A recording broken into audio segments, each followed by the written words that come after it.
Yang ni sebesar-besar dosa besar ialah memaki Allah, memaki Rasul, memandang hina pada Rasul, mendustakan salah seorang daripada Rasul, ataupun campak Al-Quran pada tempat najis. Ini yang kita sebut hari itu membatalkan akidah, termasuk dalam perkara yang membatalkan akidah, campak Al-Quran umpamanya di tempat najis dengan ilmu. Maknanya dia tahu memang Al-Quran dan memang dia tahu itu tempat najis, tapi dia campak. Maka kalau dia tak tahu ada Al-Quran umpamanya dia campak kitab, orang kata dalam tu ada ayat-ayat Al-Quran, dia kata saya tak tahu pun ada ayat Quran, saya ingat buku biasa. Itu tak membatalkan akidah.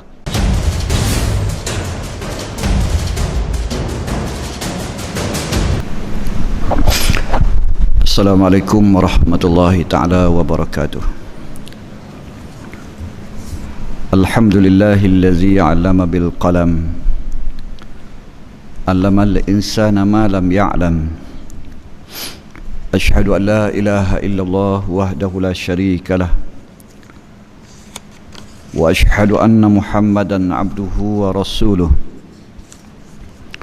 Allahumma salli wa sallim wa barik alaihi wa ala alihi wa man jahada bi jihadihi ila yaumiddin, amma ba'du. Muslimin dan muslimat rahimakumullah,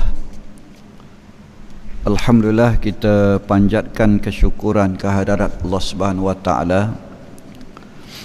Dengan limpah rahmatnya kita dapat sekali lagi bersama-sama pada malam ini untuk kita teruskan perbincangan berhubung dengan akidah muslimin, di mana kita sedang bincang berkaitan dengan pegangan ahli sunnah wal jamaah berhubung dengan pelaku dosa. Dan kita telah sebut pada pertemuan yang terakhir itu, iaitulah dosa-dosa besar secara umumnya, dan hari ini kita lihat pengertian dosa besar dan ukurannya. Kita dapati bahawa susunan bahasa ulama berlainan dalam memberi pengertian dosa dan perbezaan antara dosa besar dan dosa kecil. Sebelum ni kita sebut bahawa di kalangan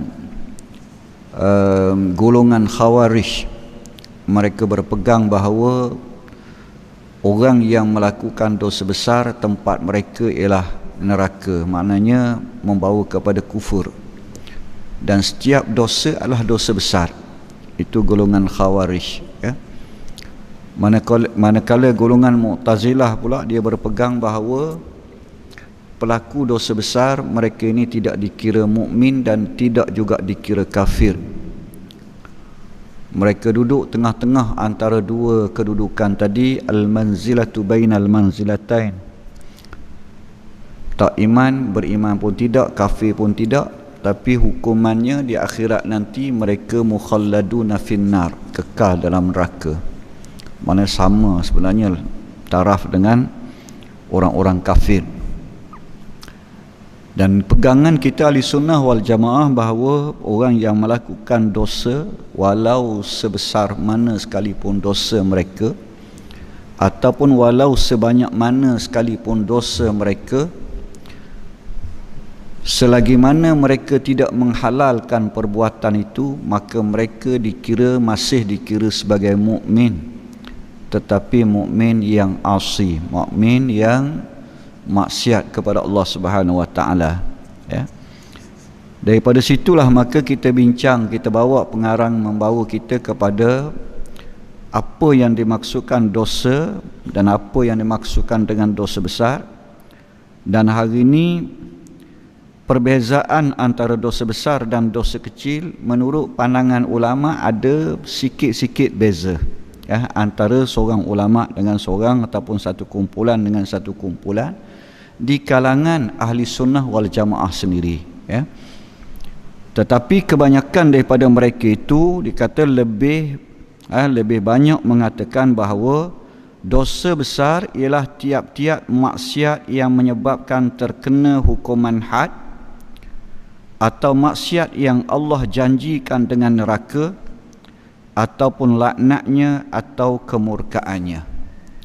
Mana secara umumnya kesimpulan yang dia buat bahawa daripada sikit-sikit perbezaan itu, tapi kita boleh ambil kesimpulan majoriti di kalangan ulama dalam ahli sunnah wal jamaah menyebut bahawa dosa besar ialah dosa yang melibatkan had, yakni melibatkan hudud, hukum hudud. Itu termasuk dalam dosa besar, satu kumpulan.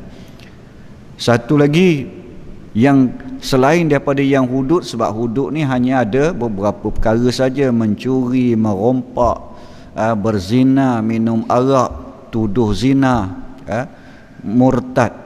Murtad dah terkeluar daripada yang ni, memang paling besar lah, mereka ni kekal dalam neraka lah. Termasuk dalam had walaupun termasuk dalam hudud. Dosa paling besar yang membawa kepada orang yang murtad memang tak ada tempat lain lah mana neraka, sebab terkeluar daripada akidah Islam. Satu lagi ialah penentangan kepada pemerintah yang adil. Pemerintahan Islam yang adil itu ada sedikit persisihan di kalangan ulama, termasuk dalam hudud ataupun tidak. Dia itu hudud. Ataupun selain daripada yang hudud itu, mereka kata yang termasuk dalam maksiat yang Allah janjikan dengan neraka, mana ancaman neraka kepada mereka yang melakukannya, ataupun yang disebut dengan laknat Allah Subhanahu Wa Taala selepas daripada itu. Termasuk di antara contohnya ialah orang yang melakukan pembunuhan ke atas orang Islam tanpa sebab, mana bukan sebab ataupun bukan hak dia. Bukan orang yang bertugas melakukan pembunuhan umpamanya, ataupun melakukan hukum bunuh. Dia hanya bunuh biasa kerana persengketaan ataupun sebagainya, dijanjikan oleh Allah dalam Al-Quran dengan laknat daripada Allah Subhanahu Wa Taala. Itu pun termasuk dalam dosa besar. Pendapat ini diriwayatkan daripada Ibnu Abbas radhiyallahu anhu dan radhiyallahu anhuma dan Al-Hasan, yakni Hasan Al-Basri rahimahullah. Dan berkata Abu Hamid Al-Ghazali rahimahullah, tiap-tiap maksiat yang dilakukan dengan tidak ada perasaan takut, gerun dan sesal, seperti orang yang mudah melakukannya dan berani melakukannya dengan cara berkekalan, maka ia tidak rasa apa-apa dengan sikapnya yang berani dan bermudah-mudah dengan maksiat itu adalah dosa besar. Mana Imam Al-Ghazali bukan saja dia kumpulkan yang termasuk dalam hudud ataupun yang dijanjikan oleh Allah Subhanahu Wa Taala dengan neraka ataupun dengan laknat tadi, tetapi termasuk semua dosa yang dilakukan dengan mudah. Mana dia tak rasa gerun, tak rasa takut, tak rasa apa-apa. Sebab itu Imam Al-Ghazali acap kali mengulangi dalam penulisan dia, khususnya dalam Minhajul Abidin umpamanya, bahawa orang yang melakukan dosa, walaupun dosa kecil sahaja, dosa sekecil mana pun, tetapi dia lakukan dalam keadaan dia rasa aman daripada kemurkaan Allah, maka dia termasuk dalam dosa besar. Dan ini memang sesuai dengan apa yang disebut oleh Abu Talib Al-Makki umpamanya, daripada 17 dosa besar yang disebut oleh Abu Talib, yang termasuk dalam dia kategorikan beberapa daripada tangan, beberapa daripada hati, beberapa daripada mulut ataupun lidah, beberapa daripada perut, beberapa daripada kemaluan, beberapa daripada kaki, dan daripada seluruh anggota badan pun ada. Seluruh anggota badan, itulah derhaka pada ibu bapa. Satu daripadanya yang kita nak sebut ialah yang daripada perut itu, dia kata ada daripada hati itu, iaitulah yang pertama syirik kepada Allah Subhanahu Wa Taala, itu dosa paling besar, syirik. Kemudian nifak, munafik, itu pun termasuk dalam dosa besar. Jadi syirik itu termasuk kafir, murtad, apa semualah. Dan dua tadi, yang ketiga ialah rasa aman daripada seksaan Allah ataupun kemurkaan Allah. Rasa aman dengan perlakuan dia apa semua, tapi dia rasa aman, dia tak rasa takut, tak rasa apa. Yang ketiga dan yang keempat, putus asa dengan rahmat Allah. Itu termasuk dalam dosa besar yang lahir daripada hati, kata Abu Talib Al-Makki, sebagaimana yang dipetik oleh Imam Al-Ghazali rahimahullah. Jadi itulah yang disebut oleh Imam Al-Ghazali tadi, apa sahaja perlakuan yang dilakukan dalam keadaan rasa tenang, rasa aman daripada kemurkaan Allah, dan dirasa seronok, biasa, dia biasa, dia biasa saja dengan dosa-dosa kecil itu, maka dia menjadi dosa besar. Dan biasa bukan sahaja boleh jadi dosa besar, kalau biasa itu, kalau dia rasa tak ada apa-apa pada dia, rasa rasa aman daripada seksaan, daripada kemurkaan Allah Subhanahu Wa Taala, akhirnya dia boleh bawa terkeluar daripada akidah juga. Akhirnya dia boleh menghalalkan perbuatan itu, seolah-olah dia menghalalkan perbuatan itu. Akhirnya alah, benda kecil je, takkanlah Allah nak ambil kira benda macam ni. Itu contohnya, mana dia telah meletakkan satu tahap seolah-olah benda itu sudah menjadi halal. Jadi termasuk dalam menghalalkan perkara yang haram, termasuk dalam perkara yang membatalkan akidah. Sebagaimana kita dah beberapa kali sebut kaedah yang disebut oleh Imam At-Tahawi rahimahullah dalam Syarhul Aqidah At-Tahawiyah, dia sebut bahawa kita tidak menghukumkan ataupun kita tidak mengatakan seorang pun dari kalangan ahlul qiblah itu kafir ataupun terkeluar akidahnya dengan dosa-dosa yang dilakukan, selama mana mereka tidak menghalalkan perbuatan itu. Makna dia buat dosa, tapi kalau dia tidak menghalalkan perbuatan dosa dia masih lagi dikira sebagai mukmin. Walaupun dosa macam mana sekalipun, kita tidak mengatakan siapa pun di kalangan ahlul qiblah terkeluar akidahnya. Ahlul qiblah iaitu orang-orang Islam ataupun orang yang beriman. Jadi tidak dihukumkan terkeluar daripada akidah dengan dosa dia selama mana dia tidak menghalalkan. Jadi kalau dah menghalalkan tadi, walaupun dosa kecil, tetapi dihalalkan perbuatan itu, dia tahu, kalau dia tahu, dia kata dia tahu dosa, tapi memang dia tak boleh nak tinggalkan, itu masih lagi dia sebagai asi. Tetapi sekarang ni dia halalkan, dia kata alah, benda kecil ni takkanlah nak ambil kira, Allah nak ambil kira benda ni. Tambah pula zaman sekarang ni, zaman moden ni, saya pernah jumpa dengan kes macam tu. Saya pernah jumpa masa sekolah dulu, bila kita tanya satu isu pada waktu itu, dan dia sebut masa tinggal 6, ustaz tadi sebut, dia kata zaman sekarang ni, dia kata kalau kita nak makan yang halal saja kita tak boleh hidup. Itu kenyataan dia. Saya tanya balik, saya ulang balik, saya ketua kelas masa tu. Dia tanya balik, ustaz sebut begini-begini. Ya, dia kata memang sekarang ni kalau kita nak makan yang halal saja kita tak boleh hidup. Saya kata tak ke, itu menunjukkan Allah zalim, dia suruh kita makan yang halal saja.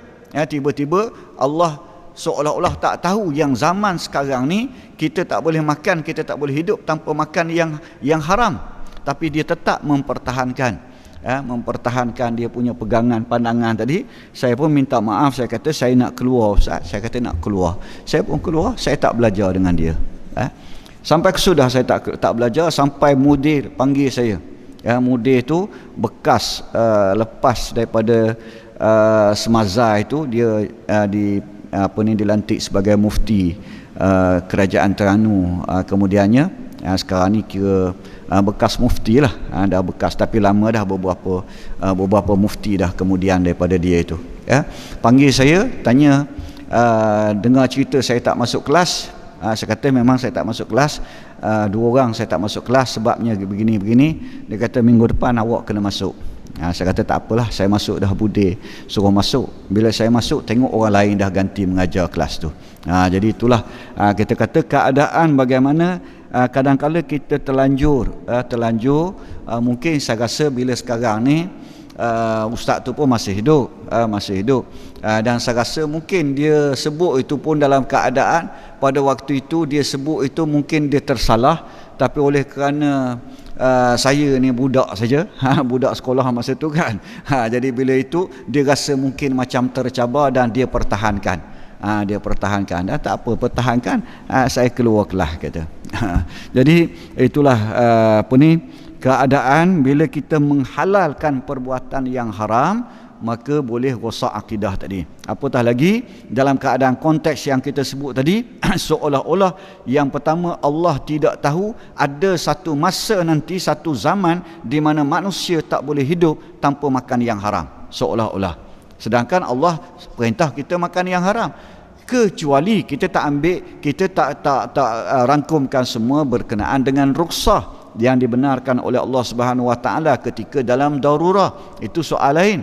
Allah dah turunkan rukhsah dalam keadaan darurah, tapi ini satu zaman secara umumnya mana semua sekali seolah-olah kena makan yang haram, tanpa pengecualian. Kalau tidak, tak boleh hidup. Berarti Allah Subhanahu Wa Taala wajibkan kita makan yang halal. Tiba-tiba ada keadaan yang kita memang tak boleh hidup tanpa makan yang haram, berarti Allah Subhanahu Wa Taala zalim.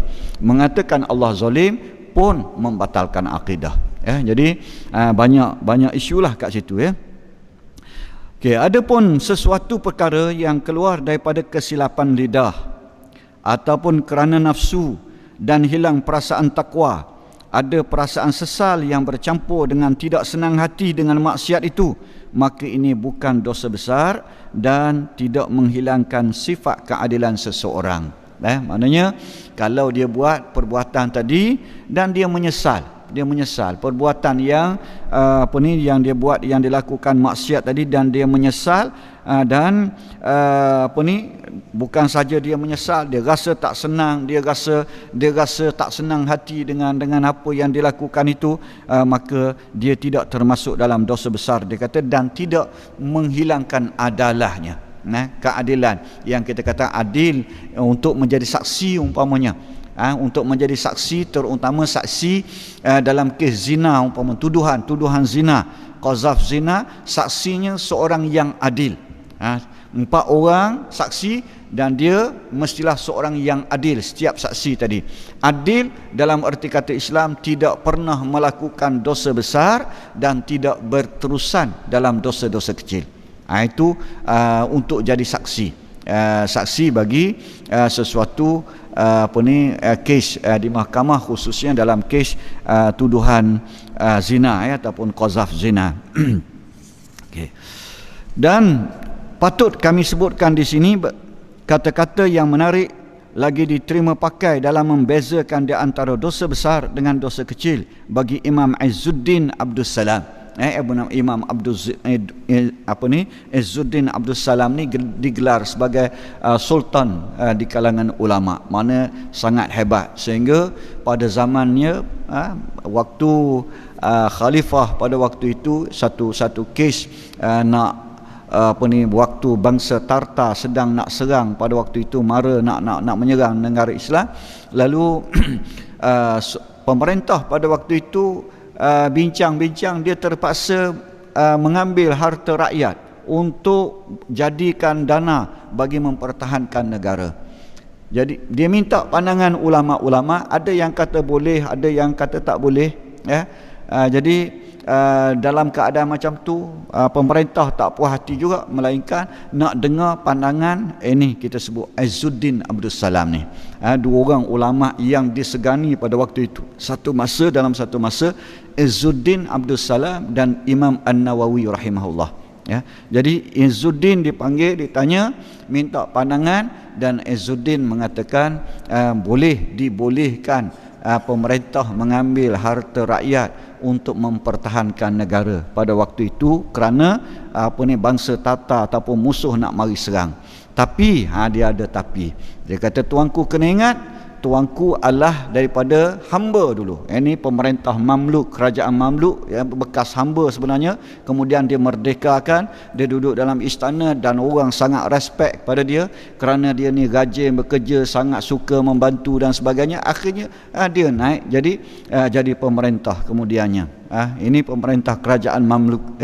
Jadi sultan ingat, kamu kena ingat, dia kata tuanku kena ingat, tuanku dulu hamba, kemudian dimerdekakan, kemudian tuanku satu darjat dengan kami, bahkan tuanku menjadi sultan kemudiannya. Tuanku boleh mengambil harta rakyat untuk mempertahankan negara, untuk dijadikan dana mempertahankan negara, tetapi terlebih dahulu tuanku kena leburkan istana tuanku. Kalau tak cukup, barulah ambil harta rakyat. Itu kita kata tegasnya pandangan dia dengan keberanian dia, dan tak puas hati lagi, panggil Imam An-Nawawi. Imam An-Nawawi bagi jawapan yang sama juga.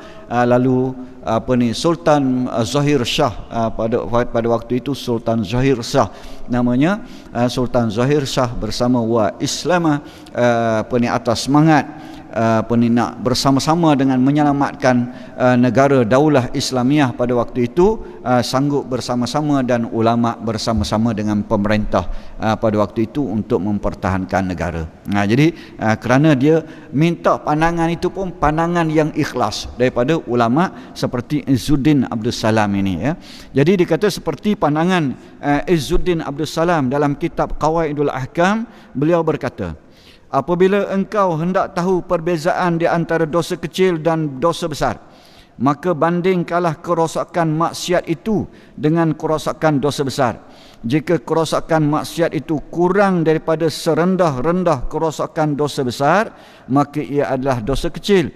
Jika sama dengan serendah-rendah kerosakan dosa besar atau lebih tinggi daripada itu, maka ia termasuk dalam dosa besar. Ini nak letak neraca, nak ambil ukuran. Sebab dosa besar yang disebut beberapa saja.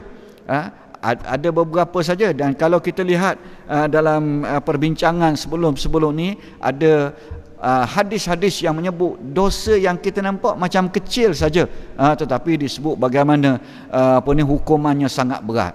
Hukumannya sangat berat, ataupun malah disebut sebagai kufur dengan sebab perbuatan, sebahagian daripada perbuatan-perbuatan yang kalau kita lihat macam kecil saja. Jadi kita dah bincang benda itu, di mana pandangan ulama yang disebut itu adalah untuk menakut-nakutkan. Maknanya jangan kita buat mudah dengan dosa-dosa itu, sehingga diletakkan dengan ancaman yang sangat keras dalam hadis Rasulullah sallallahu alaihi wasallam, tetapi dia bukan bermakna kufur hakiki, tetapi kufur nikmat yang tidak mengeluarkan seseorang pelaku itu daripada akidah Islam, ya. Jadi sebab itu dia kata nak tengok itu kena ukur satu dosa. Umpamanya dosa, kita ambil apa? Dosa minum arak. Apa yang paling minima, yang paling rendah daripada bahaya daripada arak itu.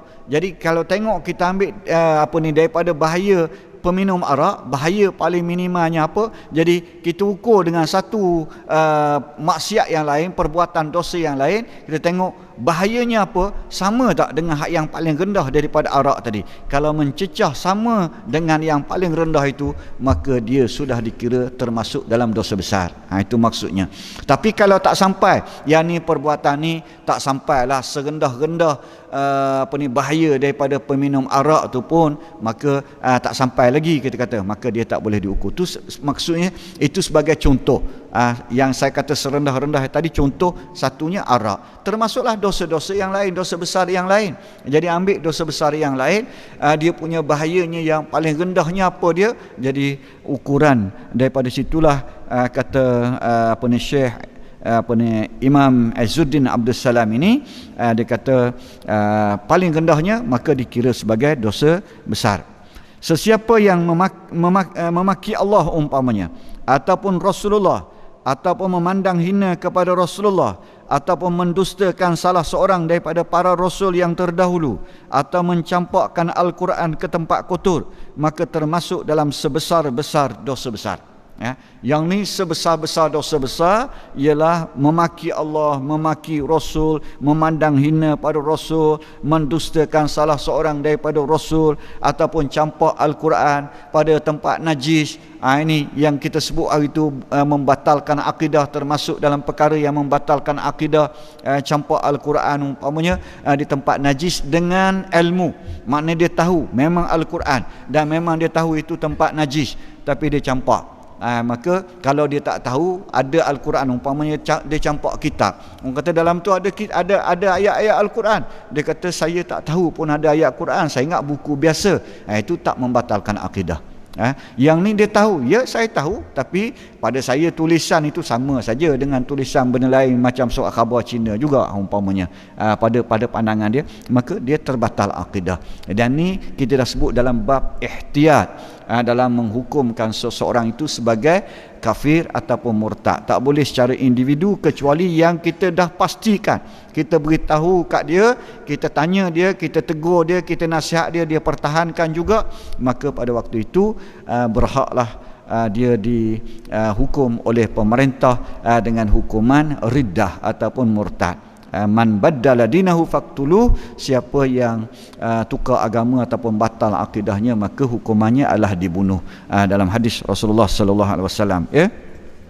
Demikian juga kalau ia mencolek perempuan yang bersih, dia mencolek perempuan muslimah, dan menyerahkannya kepada lelaki untuk melakukan perbuatan zina. Dia colek, dia bagi ke orang untuk diperkosa, ataupun menangkap muslim dan menyerahkannya kepada orang kafir untuk dibunuh, maka tidak syak lagi bahaya perbuatan itu lebih besar daripada bahaya memakan harta anak yatim, ya. Contoh, makan harta anak yatim adalah dosa besar, dan dia ancam dengan sangat keras dalam Al-Quran dan dalam hadis Rasulullah sallallahu alaihi wasallam.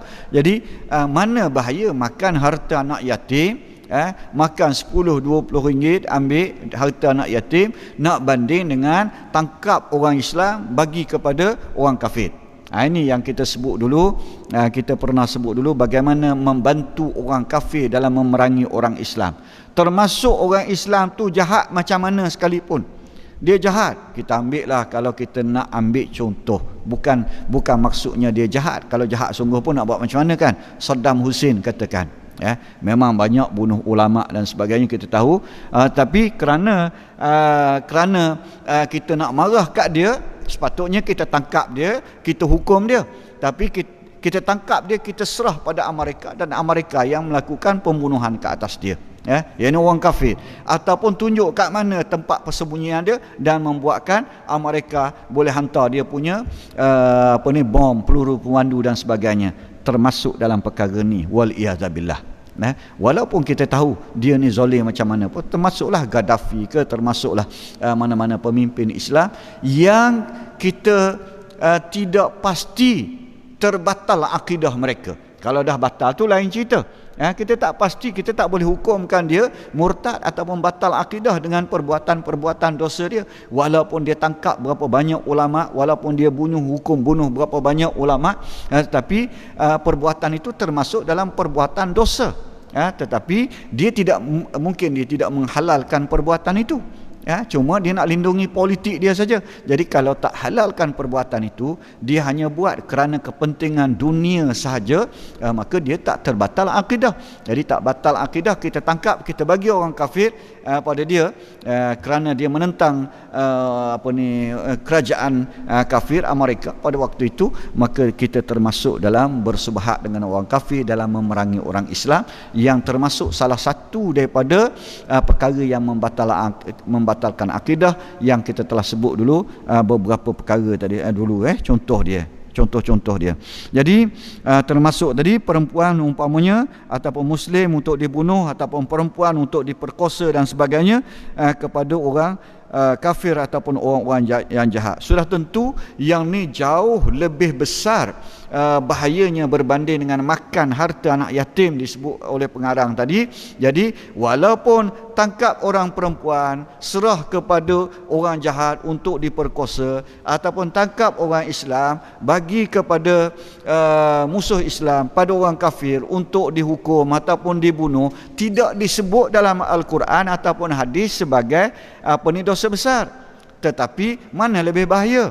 Yang ni lebih bahaya, walaupun tak disebut, dia termasuk dosa besar. Itu yang nak dimaksudkan oleh Imam Izzuddin Abdul Salam. Jadi sebab dia lebih bahaya daripada dosa yang kita ambil tadi, anak yatim tadi, makan harta anak yatim tadi, ya.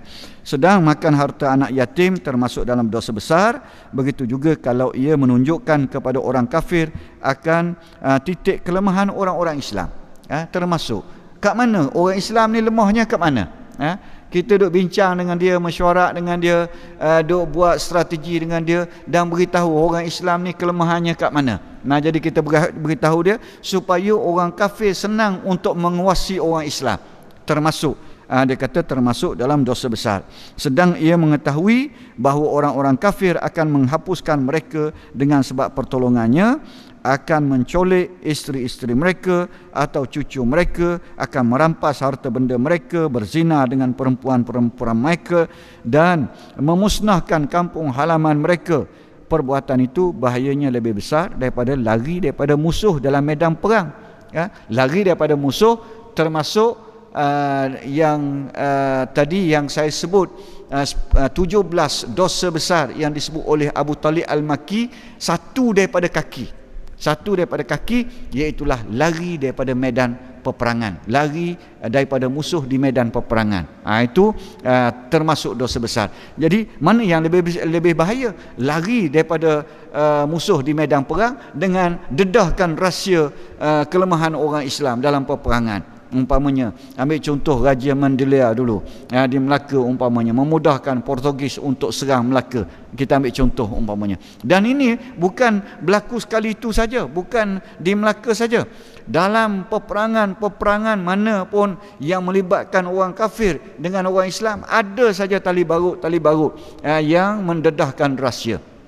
Kalau kita tengok umpamanya filem Umar Al-Mukhtar ataupun The Lion of Desert itu, kita tengok macam mana dalam keadaan usia dia bertahan daripada Itali itu belas tahun, 20 tahun sebenarnya, 20 tahun dia mempertahankan Anatolia ataupun Libya, kemudiannya sekarang Libya, dia mempertahankan kerajaan Libya itu begitu lama dalam keadaan usia dia yang begitu tua, tapi sangat kuat dia punya semangatnya, tetapi akhirnya dapat dikepung apabila tentera Itali tahu tempat persembunyian di mana Umar Al-Mukhtar dan tentera dia ni, tentera berkuda dia di pergunungan mana, lalu dia buat kawat berduri. Kawat duri itu dia lengkung padang pasir itu, kawasan pergunungan itu, dan tiba-tiba dia mari serang dengan kereta kebal. Bila mari serang, kawan ni nak lari, tengok-tengok dah ada kawat, lari sana ada kawat, sehingga akhirnya dapat ditangkap. Dan itu memang kita tahu memang filem itu memang sejarah, asal memang sejarah, dia ambil daripada sejarah. Sejarah bagaimana perjuangan Umar Al-Mukhtar daripada asalnya kerajaan, kita sebut tadi kerajaan Anatolia, bukan kerajaan Anatolia, kerajaan Sanusiyah. Sanusiyah ini asalnya gerakan tarikat Sanusiyah. Kemudian dia bentuk macam perkampungan, macam pondok, kemudian zawaya yang lebih besar, akhirnya ada hospital dalam tu, akhirnya jadi kerajaan yang besar, kerajaan Libya kemudiannya. Jadi itu contoh kita kata bagaimana orang Islam sendiri yang beritahu kat mana tempat persembunyian, kat mana kekuatan tentera, kat mana kelemahan tentera dan sebagainya. Jadi yang ni sebenarnya jauh lebih besar daripada dia lari seorang-seorang di medan peperangan tadi. Sedangkan lari di medan peperangan itu memang disebut dalam hadis Rasulullah sallallahu alaihi wasallam sebagai dosa besar, kerana lari di medan peperangan tadi. Jika bersaksi dengan dusta dan memakan harta, berlaku pada harta yang banyak dan penting, maka ternyatalah dosa besarnya. Tetapi jika kedua-duanya berlaku pada harta yang sedikit dan hina, maka bolehlah dihitungkan dosa besar juga, kerana menutup pintu kerosakan, sebagaimana boleh kita hitungkan minum setitik arak termasuk dosa besar, sekalipun jelas dari segi bahayanya sudah tentu berbeza antara minum sikit saja, minum satu sudu umpamanya, dengan minum satu botol, tetapi tetap dia menjadi dosa besar, sebab menutup pintu-pintu yang membawa kepada bahaya yang lebih besar. Iaitu minum arak itu satu bahaya yang besar. Jadi minum walaupun sikit, orang kata minum sikit, tapi dia mungkin boleh bawa kepada nak minum lagi dan sebagainya. Begitulah juga dengan ambil harta tadi. Ambil harta dalam keadaan batil mungkin sikit saja, tetapi ambil sikit, makan sikit, tetapi akhirnya orang kata lama-lama dia boleh jadi bukit. Lama-lama Allah bisa tegal biasa. Dah jadi biasa, jadi tak kisah mula-mula. Dan ini pengalaman seorang daripada buku dia penulis buku, kalau tak silap, daripada jeriji besi ke macam tu lebih kurang lah. Dia nak cerita pasal penjara, bagaimana pengalaman dia duduk dalam penjara. Ni direct saya bercakap dengan dia, dan asal sebelumnya dia bagi ceramah tentang integriti. Kita jemput dia di UTM. Jadi pengalaman dia ni seorang magistrate di Kelantan. Dan macam mana dia terpengaruh asalnya dengan rokok, dengan sekotak rokok saja, kemudian RM50, kemudian RM100, RM500, RM5,000, macam itulah, makin banyak, dan yang dia kena itu ialah yang RM15,000. RM15,000 saja, bukan besar pun. RM15,000 dia kata. Asalnya 18, setuju 18, dan setuju tu pun bukan dia bebaskan pesalah. Dia tak bebaskan, cuma dia bersetuju untuk jatuhkan hukuman supaya dibagi bond kepada pesalah itu. Bagi bond maksudnya pesalah bayar 18,000, kalau dia berkelakuan baik dalam tempoh berapa mahkamah letak 10 tahun umpamanya, duit itu akan diberi balik kepada pesalah tadi yang bayar bond tadi. Jadi sekarang ni bersetuju macam tu, dan bila dah bersetuju, pesalah itu bayar kat dia 18,000, tetapi akhirnya tak nak bayar, dia kata. Lepas dia dah putuskan hukuman dan tentukan hanya bayar bond saja, tapi dia tak nak bayar. Deal dia dah ada orang pula, dia bukan dia sendiri, ada inspektornya, ada hak yang adjusternya, apa semua ni, 2-3 orang. Jadi bila tak nak bayar, suruh adjust, akhirnya dia minta kurang, nak 15 saja.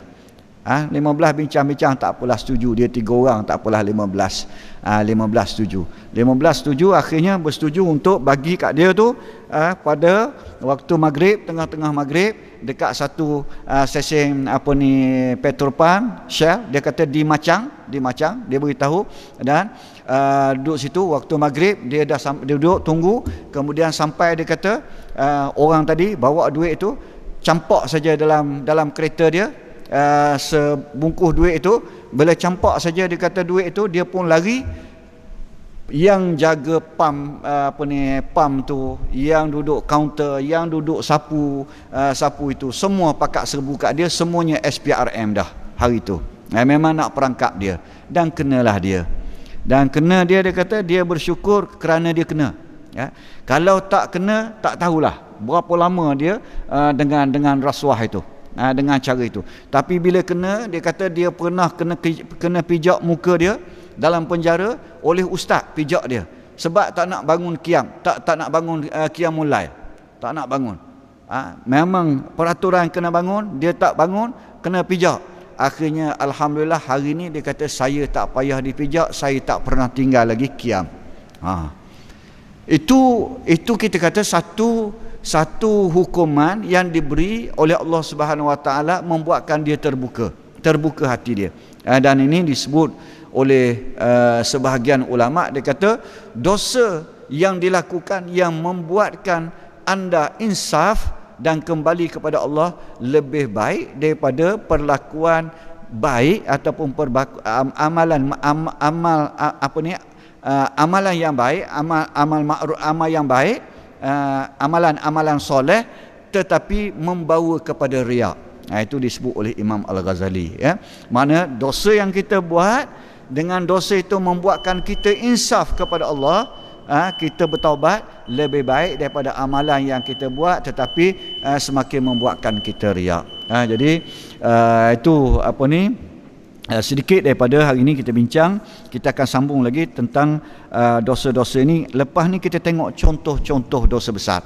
Tapi sekurang-kurangnya kita nampak gambarannya yang diberikan oleh Imam Izzuddin Abdul Salam itu, bagaimana kita nak nilai dosa yang kita buat itu dosa termasuk dalam dosa kecil ataupun dosa besar. Kita ukur dengan dosa paling ringan dia punya akibatnya ataupun kesannya daripada dosa besar itu berbanding dengan hak kita buat sekarang ni, mana lebih berat. Itu maksudnya. Contoh yang mudah tadi ialah makan harta anak yatim tadi, nak banding dengan hak yang kita buat hak lain-lain ni, walaupun tak disebut dalam Quran, dalam hadis Rasulullah sallallahu alaihi wasallam, tapi bahayanya lebih besar, maka dia termasuk dalam dosa besar. Itu dimaksudkan, ya. Okey, aku qauli hadza wa astaghfirullahal azim li wa lakum. Wassalamualaikum warahmatullahi taala wabarakatuh.